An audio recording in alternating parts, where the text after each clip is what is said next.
नंगौ थारैनो नारा नाथा नाजानायनि गेजेरजों साक्सेसफुल जानो हाबाय। मानो होननानै बुङोब्ला दाखालिनिफ्रायनो बेल जानायनिफ्रायनो गोबाङानो दिनै दुखु खस्थ' लानानै दं, नांस्लाबगासिनो दङ आरो बे गमामायैनो दिनै साक्सेसफुल जाबाय। थ' बिनि गेजेरावबो दुखुनांथाव जोंहा बेल मोनसेयावबो दिनै साथामा थाबावनांदों। बिनि थाखाय जों एसे दुखु मोनबावदों। बिथांमोनाबो दिनैहाय जुदि गनाय मोनबा बियो आरो साबसिन जाबावगौमोन। दिनै बिकुनास नार्जारी बिथांना उदालगुरियावहाय केस दङमोन, दा बिथाङा दिनै थाबाय जेलावहाय। आरो अनन ब्रह्म बिथांनाबो बिजनीयावहाय केस दङ, बिनि थाखाय बिथाङा थाबाय।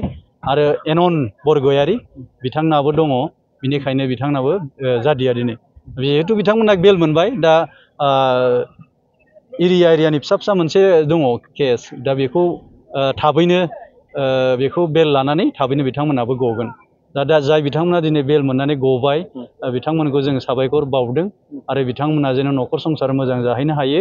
आरो बिनि गेजेरजों जाय बिथांमोना एडभकेटआ जों जागायजेननायनिफ्राय दिनैनि बे केसखौहाय जाफुंनायाव मदद होबाय, गानानै होबाय, बिथांमोनखौ जोङो धन्यबाद बावदों एक्स एनडेबि हिसाबै। बिथांमोना दिनै एके भट्टाचार्य सार, शब्द राभा, एडभकेट कनकन कलिता, एडभकेट रुपजित दे आरो आसाम सरकार, भारत सरकार आरो बिटिआर सरकार बिथांमोनखौबो जों दिनै मान बावालासे एबा धन्यबाद होआलासे जों थानो हाया। मानो होननानै बुङोबा राङारि हरनायनि गेजेरजों दिनै जाफुंसार होनायाव मैखोमै रनजित कुमार बसुमतारी सारा बाहागो लादों आरो साक्सेसफुल जाहोदों। आरो बेजों लोगोसे प्रमद बर' साराबो बेवहाय मैखोमै बाहागो लादों। बिथाङा दिनै जोंनिख्रुइ बांसिन बिथांमोनखौसो खबर लाग्रोयो। मैयाबो खबर लाहरदों हराव, मा जाखो मानो गदिया? आं बुंदों सार लेट जाफैबाय, 8था जाफैबाय, बेनिखायनो गदिया।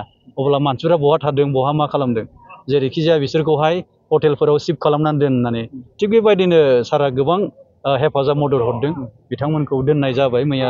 नङाबा सेरखाय बेरखाय बिराद अबस्थायाव दंमोन, मानो होनबा बिराद गोजान गोजाननि दंफैयोमोन। दा बिथांमोनखौ दोननायावबो गोबां हेफाजाब मदद हरबाय।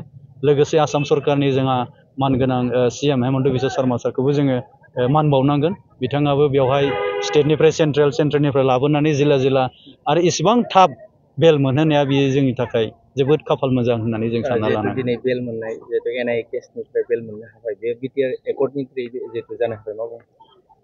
बेफोर गासैबो रिलेटेड। मानो होननानै बुङोबा जोंनियाव बिटिआरआव पिस फैबाय, गोजोननाया फैबाय।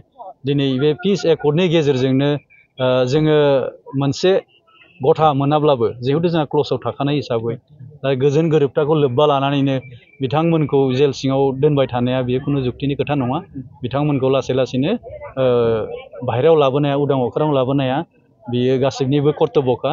आरो बेजों लोगोसे जोंहा फैगौ 24 तारिखआव क'क्राझाराव दंबावो, बेखौबो जों रायज्लायगासिनो दं। मैयाबो PP सारा हरदों, कल खालामदों। दा थाब बिथांमोनाबो 24 तारिखआव बे जागोन, बे रोखा। बेनोसै, गोजोन्थों।